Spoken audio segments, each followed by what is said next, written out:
Hi Amit, thanks for joining us for this casual chat, and also to understand how COVID has impacted life of performers across the industry, specifically focusing on comedy.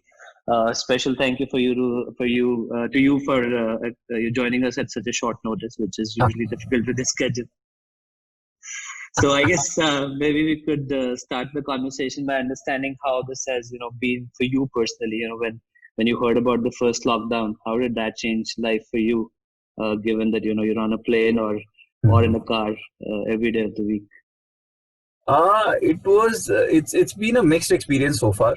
When it happened, it was quite shocking, and I was not sure how to take it because this happened in March, and I was actually I had my Netflix solo release on 28th of February, so I was really looking forward to it because it's kind of a landmark for you. Your reach increases, and hopefully your ticket sales and everything increases. So I was looking forward to the release on 28th February, and it released on 28th February. It got a great response, and I had a host of shows lined up across US. Then I was doing a comedy festival for Netflix in US there, and then Canada and Australia, etc. So all of that, completely came to a halt. Every show got cancelled from 1st March onwards. But after that, what happened was interesting. March was bad. March, nothing was happening. But then suddenly in April, we started getting queries to do shows, online. I had a little bit of advantage because what happened with me was that as soon as the lockdown was announced, and we knew that, this is going to be a big problem, I started conducting online workshops. So I was not sure about doing shows, but I was like, I can't just sit idle. It's like, let me do my comedy workshops, which I used to do, once in a while earlier, properly with people in physical contact. Every weekend I would do like 5 hours of workshop. In the process, what happened was that I got comfortable with this whole medium of, delivering something online. I understood the medium. So Zoom, I got very comfortable with, what are the frames to be set. If you want to record, how do you record and stuff like that. So in April, when the show started, then we started doing ticketed shows also online. I realized that it's still not as good as what it was earlier, but there've been a lot of positives. For me, there've been a lot of positives. One, now I can do shows for the US audience, whereas as well as the UK audience, or Australia or India, sitting at home in India. Okay, that's one big thing that happened. Second, I was able to focus a lot on my health, which was neglected with all the travel in the last 3.5 years. Third, a lot of projects, because as an artist, I was not just looking at doing comedy. I wanted to do a lot more, other means of, expressing yourself. So I had ideas around writing a series, working on a movie script and all that. Sure. Now I got the time to, pursue all of that. So I'm actually, now busier than what I used to be before lockdown. 80% of my time was earlier spent on traveling. Now I spend a large part of that time on writing new stuff, pursuing, new interests. We are pitching a lot of shows. There's something in the pipeline. So hopefully we'll see something happening on the OTT platforms in the next couple of years. So all in all, not a bad experience. And how was it to conceive more content, given that, you're surrounded by, we were all surrounded by negative news, rising cases, confusion about treatment, uncertainty of vaccine. So given all of that, and of course you've got a family at home, so how was it to conceive more creative content? Because I understand your work requires a lot of experiences, right? Fortunately, I was locked up with my family. So what happens is you still have family interactions happening. So there's some human interaction that's happening on a daily basis. And second, I stayed in touch with a lot of my friends, especially from comedy. So we would do a video call every 2-3 days. And third, I think one big thing that helped me a lot, and in fact everybody in our family, we started working out regularly. So all of us now work out for at least an hour every day. And that makes such a big difference to your mental health. You become so positive. Right. In fact, the day I don't do my workout, I feel very irritated. I think human interactions and exercise, these are two things that help me a lot in kind of staying positive in this Right. lockdown. Right. And can we expect to see some COVID-related jokes as well? Because I think that's what you could probably observe most of this time. Is that something that's in the offing soon after this is Yeah, over? there's a lot of material that I'm doing about COVID on in my live shows that I do. The Zoom shows that I do. I don't want to put out something purely for the for the sake of it. I still put out a lot of status updates and stuff, but I'll probably do something on Instagram or something when or release a video the day I feel that yes, I want to release.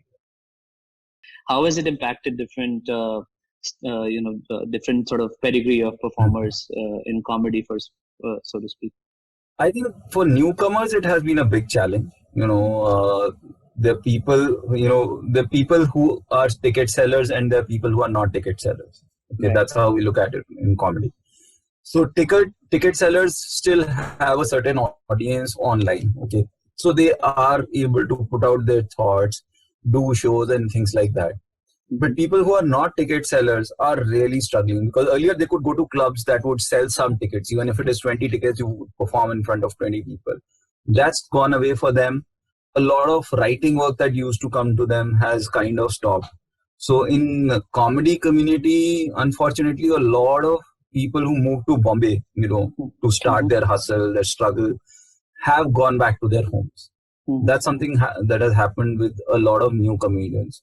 So that's kind of a cause of concern, where the more established comedians, what we are trying to do is we keep on talking about it, that let the newer comedians open our shows even online, pay them a small amount of money, so one, they also keep making some money, and actually the money that they deserve, and they also stay connected with the scene. But yes, for them it's a much tougher situation than probably for somebody like me. From your audience perspective, or people that otherwise outside of the comedy circle, everybody had some impact. What sort of advice would you have for such people who went through a very rough time financially, emotionally, when it's sort of like they were grieving, while they were grieving there was also a financial challenge? So how do you suggest such people sort of become resilient and fight it out? Very tough to actually give an advice to somebody who's in a worse situation than you, honestly. But when I look at a situation, for something that I go through, normally my approach is that that it's a temporary phase, because especially I'm like 44, 45, and I've been an entrepreneur. I've been into a lot of businesses, lost a lot of money, then made money, then lost money, then made money. Right. So somehow now mentally I'm at that state where I have seen enough to say that, okay, if it's a bad time, it's not a permanently bad time. It's going to get better from here. There's something that would come up, it might not take 3 months, it might take 6 months, 9 months, but it will bounce back. Try to keep yourself occupied. The great thing is that today there are a lot of online courses that are available that you can use to upgrade. Do your hustle, and probably see if you can follow a passion or something. If you can do that, like my wife, Sonal, has, what she's done is that she did an online cookery course. So she did she learned all the baking and all that stuff that she wanted to earlier. And she's actually every day she has like 10 to 12 orders, and now she's way busier than any of us. So she's been able to do that. So I would recommend probably try something online. If you had a passion and thought कि अरे ये कभी कल को मैं try करूँगा, तो वो try कर लो यार आज की date में. That's how I would look at it. They say that this whole COVID phase was similar to grief. So when you lose somebody, you're in shock, you're in denial, then you're frustrated about it. Slowly, steadily, you start gaining acceptance for it. So how was it in your opinion, and what really helped, other than the two things that you mentioned, that having family, work out together, and also doing some of the work. Anything else that was a reflection for you and made you realize how to deal with this state of shock? I think what I did was that I stopped tuning into news after I think first 2 weeks, Yeah, yeah, because they were selling so much of tragedy. Even yeah, if you were okay, you were fine, you were right, positive, and then you switch on the TV half an hour later, you were completely depressed that, oh my God, something wrong has happened. yeah, So, that's something that I did, switch off the news, don't watch news anyway, on television today is, completely garbage. yeah, So that's something that I did that helped me. And basically getting myself involved in more and more work. Okay. mm, That's been the key, I think, because what happens is if I have not done anything in the entire day, yeah, then I feel so bad. I yeah, feel depressed that there's zero value add that I've created. So value add could either be that I've learned something, or I have, created something, whether I've yeah, created a video, whether I've written a new script, whether I've done a few meetings. That makes me feel much better. So mm, push yourself to do some work. Don't think that, this work, will it lead to some money or not? No.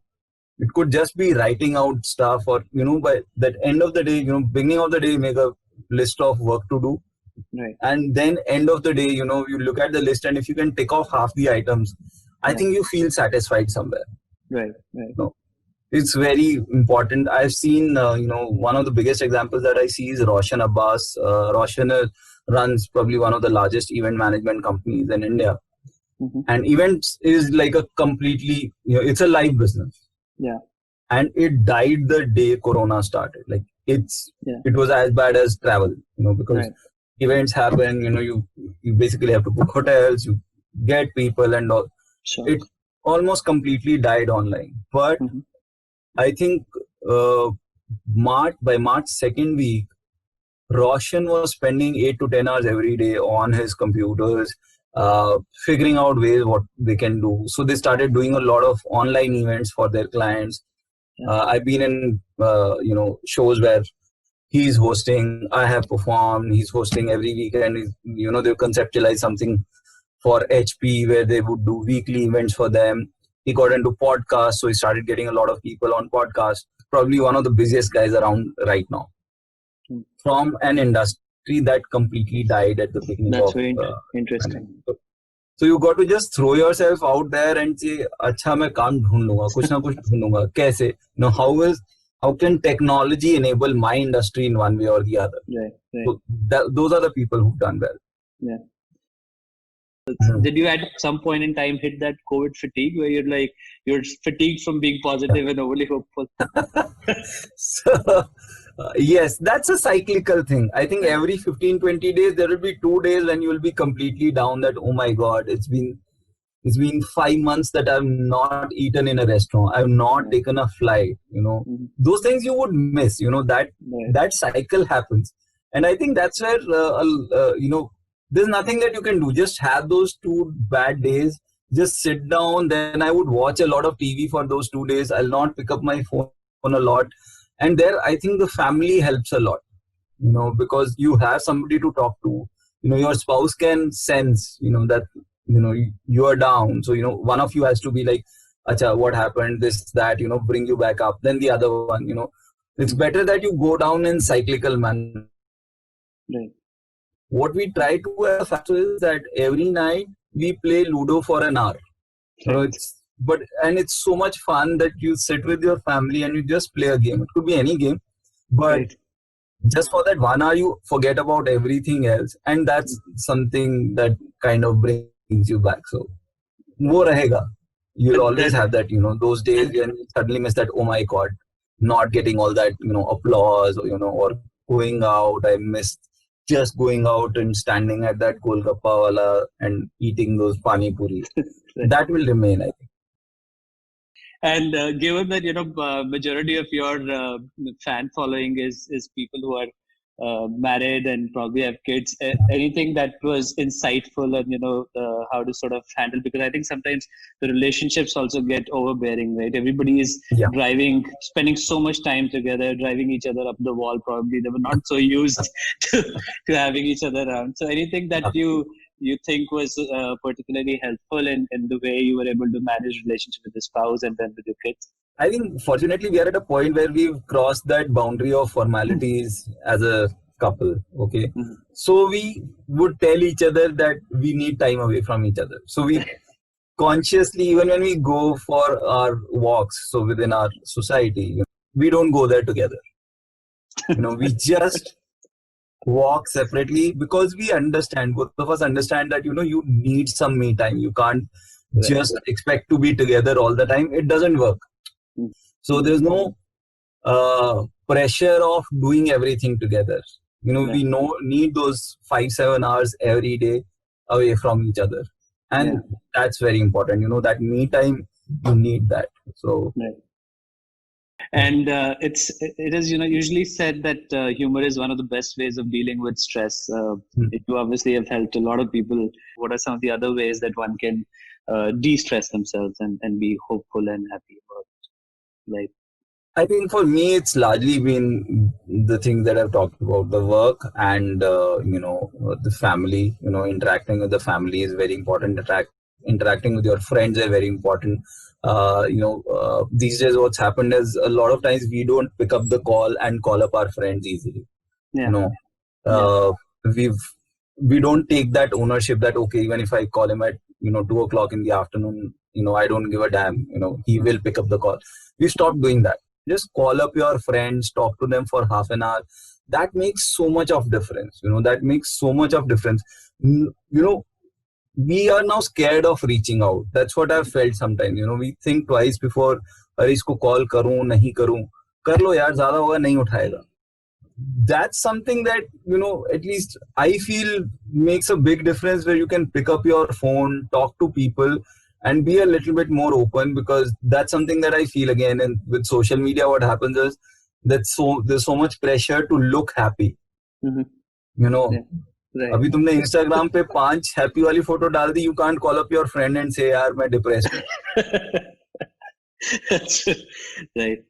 तो बोलते हुए शर्म आती है, और कि यार I am feeling down today. But that's what you should be able to do with your friend, which I think has gone away a little bit. But so if you can do that shamelessly. Call up your friends, tell them I'm not feeling well, can we talk for half an hour or something, kya chal raha hai. Call up your parents, I think that makes a difference. I remember you being very passionate about what peer pressure does to an individual, as a parent, as a professional, and as a spouse as well. Any other area that you've seen over the last few years that has changed and that really puts a lot of pressure?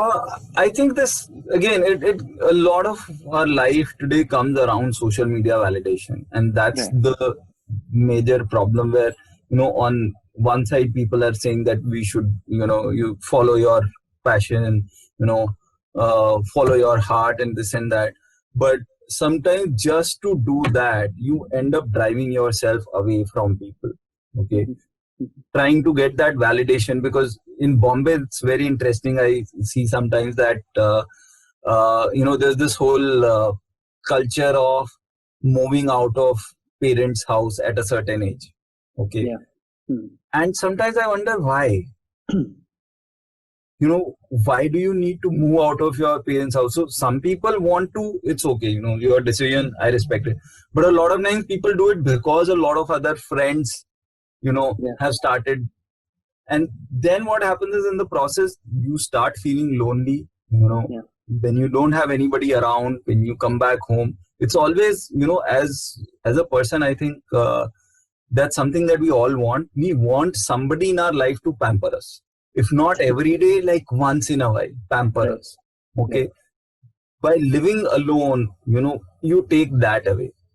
You take that away. It's okay if you are an introvert, that's fine. But a lot of people are just doing this because otherwise their friends would probably look down at them कि अरे तू अभी भी mummy papa के साथ रहता है. So those kind of things I feel are wrong, and probably we can take a step back and question ourselves that is this what I really want to do? So finding the right reasons, I guess. Finding the right reasons. Why do I want to move out of my parents' house? Right. Are they stopping me from doing anything? Yes, maybe then it's probably a reason. Am I making enough money to stay out? Yeah. When your parents don't have a problem with you staying with them, there has to be a really solid reason for you to move out. Yeah. So those are some of the things that I feel are there's too much loneliness that I see especially in places like Bombay, Delhi, where people are they want to live alone because they want to do everything. Then they end up being alone when they really need somebody also. I don't know what the right answers are there, but something I feel is wrong. And largely, we feel that the generation Z is more and more anxious. What are your thoughts around this when somebody is isolated or have self-isolated themselves because of either social media pressures or because of that pressure to appear tough? Is therapy a way out, or if not, then what could be other ways out? I think therapy is definitely a way out because when you don't have anybody to talk to, and mental health by itself, one probably a good time that we start looking at it not as a stigma but as something which is as natural as cold, flu, cancer, or whatever. It's like any other disease. We need it's always so far it's been looked down upon, especially with this whole and the amount of awareness that we have in this around especially mental health. It's pretty bad right now in India. So much so that, in fact, I was seeing this article by Times Now, the news channel, and they tweeted that they have found evidence of Sushant Singh not having any depression. And the evidence is basically 2 videos of him where he's happy. That's crazy. So there are 2 videos where he's not looking depressed, and that's why they're saying clearly he was not depressed. Yeah. That's the level of awareness that a leading news channel in India has about mental health. That's their interpretation of mental health. Okay. Right. So we definitely, this is an area that we need to focus on a little bit more, where we can talk, at least we can tell our parents we want to talk to a therapist should not be looked down at, Arey, humse baat kar le. Right. You can't talk about everything with your parents. You can't talk about everything with your spouse. You can't talk about everything with your friend, but there's still some zones where you want an outlet. So I think therapy definitely is an area to. Sort of, what would you tell people? How do they beat this sort of self annihilation mindset where you think that you'll be perceived weak, hence you should not reach out? How does one come out of that and feel that it's actually strong to talk about stuff that really bothers you? I think if they see some acceptance in their environment of something like this, that it's okay, it's normal for you to go to a therapist. For example, in comedy, I see a lot of people go to therapists. Yeah. So today, if a comedian feels that there's a problem, he doesn't think that, oh my God, if I go to a therapist, how will I feel? Yeah. Okay, how would people think? Is it something wrong with me? Purely because there's so many people who are going to therapists, and fortunately in this particular profession, they've normalized this talk by talking about it on social media every day. Right. You'll see a lot of people today, who are social media stars. They talk about their therapist in everyday conversation like they visited their doctor. Yeah. But there will still be some amount of reluctance, just the way we've seen reluctance for normal issues also. Even we've seen in our families, especially the male members of our families, who would not easily be, "Arey, itni chot nahi lagi hai, kuch nahi, theek ho jayega. Arey, bukhar 2 din mein theek ho jayega. Arey, doctor ke paas jaane ki zarurat nahi thi." It falls in the same zone sometimes. Ki arey 2 din aise down hu, teesre din tak theek ho jayega. Right. So, a little bit of reluctance, a little bit of denial will stay there, but a lot of it can go away if you see that your parents are okay with you going to a therapist. Mhm. Your wife is okay with you going to a therapist. Right. They would not raise their eyebrows ki, "Arey, therapist के पास जाने की क्या जरूरत है?" Hmm. Right. तो हमसे बात कर ले. So that I think would help a lot. Well, that's very insightful. I wanted to know, how do you deal with peer pressure? I'm slowly getting into a comfort zone now. Okay. There's definitely, if I say that there's no peer pressure, I'm lying, because yes, you see every day, there are comedians who are coming out with video blogs every day. And you're like, "Arey, मैंने तो पिछले 3 महीने से कोई video ही नहीं निकाला है." The Instagram stories people are putting out, and you see them putting out shows every day. And it still stays there. But now I've also realized that, it will burn me out if I do that. Yeah. Okay. I think this happened around 2 years back, when I realized that I can't run this race. I have to just, run my own race. I have to go at my own speed. I have to do my own stuff. I think I was in US, and, I would put out a few posts here and there on Instagram. Yeah. And there's this social media influencer, and I follow her, and I saw that she was putting up like 5 or 6 posts every day. It was a lot of work. Yeah. And I looked at all that and I said, do I really want to do that? If I'm on a vacation, I'm on my vacation. Right. The most important thing is that I enjoy my vacation. Yeah. It's not important for me to, ensure that there are so many likes and followers that I get every day. I'll get that once I go back and I write my material. There are 2 feelings. One is, okay, this is wow, let me share this.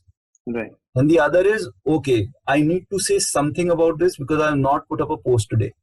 Right. Yeah. I don't want to be in that zone. Right. कि अरे यार आज post नहीं डाला, आज डालना ही डालना है. So I've slowly been getting out of it.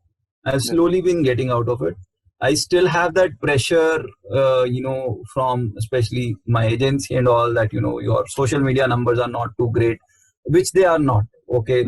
My Instagram or Twitter numbers are not great, but that's not where my audience is also. Right. Right. My audience is largely on WhatsApp somehow, is on Facebook. My audience is not there. So as long as I'm selling my tickets, I'm doing my shows, there's enough demand for me. Let me now be in a position where, I'm already making more money than I expected at this point of time in my life. Then why not experiment with something else that I would love to do? I'm doing a show around partition, for example. I'm working a lot on partition because that's something that always, we grew up in partition families. Right. So we've heard so many stories, then why not bring them out? So that's something where I'm putting my energy rather than writing the next Instagram post. It will take 3 years before it comes out, but that's something that I want to do. Right. That's going to have a comic twist to it, I suppose. Yeah. So what I'm trying to do is that so far all the discussions, all the, media that has been generated around partition has been on the tragic side of partition. It's all been about loss. Whereas I want to look at partition from the lens of hope, positivity, because, after 72 or 75 years of partition, all the people who lost so much there have rebuilt their lives, and probably in some cases rebuilt it beyond what wealth they had in Pakistan. Okay. Why is nobody talking about that as a story of hope? Okay. There's so much positive there. There's so many funny incidents that happened during partition. And trying to bring out stuff which is, which brings a smile to your face and is not about ki, oh my God, itte sare log mare the, itte cut gaye and all that. That's happened enough. We know. But there's another side to it. Well, that's very interesting. I'm glad you're doing it. Somebody should have. And I think there's a book around it also, Divided by Partition, United by Resilience. And I guess that's the last sort of question. So COVID itself, if you were to look at it as a journey to an end, and the end or the destination being, well, the world is free of COVID, or a vaccine is there and it's been administered, how should people sort of stay positive and not have that fatigue? I think one is, you should stop, beating yourself up too much for, missing out on some part of your life. It's like, 6 months or 1 year of your life of, whatever duration you've lived. Okay. Second, another thought that I was discussing recently with one of my friends was that, especially for middle class, the poorer class obviously has gone through a lot in this. But for middle class, upper middle class, people like us, I look at what our grandparents went through. Compared to that, it's nothing. Like my grandfather, my Dadaji was 18 years old. He was already married. And my father was born on the way from Lahore to Delhi. Okay. And he had 4 unmarried sisters at that time as an 18-year-old man. And he came back here. He got them married. He had 5 kids. He had actually 7 kids. 2 of them died. He brought up 5 kids, got them married. Everybody's settled today. Right. If he can go through all of that, that makes it look nothing. Then we are not going through anything, Then because I try to find some, I have a different approach that way. I don't look at people who are luckier than me. I look at people who are not, who've been in worse situations. I've always had those benchmarks in my life. Okay. Right. They've been through much more than what I am going through. Right. I'm just sitting home. Yes, I can't move around a lot, but my grandfather went through something horrible. Like he lost all his wealth. He was in a position where he's had discussions with his father whether to kill his sisters or take them across the border, because there could be worse things that could happen with women. Yeah. Right. This is nothing. No, I'm glad you said that, and that's definitely something to think about next time we're stressed. So I guess that's pretty much all that we had for today. Thank you so much for taking the time. Thank you, Vikram. Pleasure. And also good luck on the content, and Kimi, look forward to hearing it. Thank you.